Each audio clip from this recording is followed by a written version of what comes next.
ഒരു വഴിയായി ശത്രു വന്നാൽ അവൻ ചിതറും 7 വഴിയായി. എന്നോടു കൂടെയുണ്ടെൻ യേശു, ഇനി തോൽവി എനിക്കില്ല.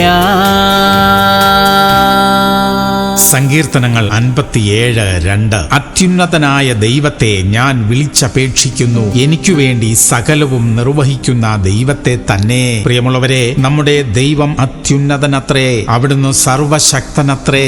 നമ്മുടെ എല്ലാ കാര്യങ്ങളും നോക്കി നടത്തുന്നത് നമ്മുടെ ദൈവമാ. അതിൽ കുറവുകളും കുഴപ്പങ്ങളും ഒന്നും തന്നെ ഉണ്ടാവുകയില്ല. നമ്മുടെ വ്യക്തിജീവിതവും കുടുംബജീവിതവും ജോലിയും ബിസിനസ്സും എല്ലാം ദൈവത്തെ ഏൽപ്പിക്കാം. നമ്മുടെ അറിവില്ലായ്മകൾ ഒരുപാടുണ്ടല്ലോ. നമ്മുടെ തീരുമാനങ്ങൾ തെറ്റിപ്പോകാൻ സാധ്യതയുണ്ട്. എന്നാൽ ദൈവം നടത്തുമ്പോൾ അത് ഏറ്റവും വിജയകരമായി തീരും. പ്രാർത്ഥിക്കാം. സ്വർഗീയ പിതാവേ, ഞങ്ങളുടെ ജീവിതത്തെ പൂർണ്ണമായി അവിടുത്തെ കരങ്ങളിൽ ഏൽപ്പിക്കുന്നു. അവിടുന്ന് തീരുമാനങ്ങൾ എടുക്കണമേ. അവിടുന്ന് തന്നെ ഞങ്ങളെ വഴി നടത്തണമേ. കുറവുകളൊന്നും വരാതെ ഞങ്ങളെ സൂക്ഷിക്കണമേ അപ്പാ. യേശു ക്രിസ്തുവിന്റെ നാമത്തിൽ തന്നെ. ആമേൻ, ആമേൻ, ആമേൻ.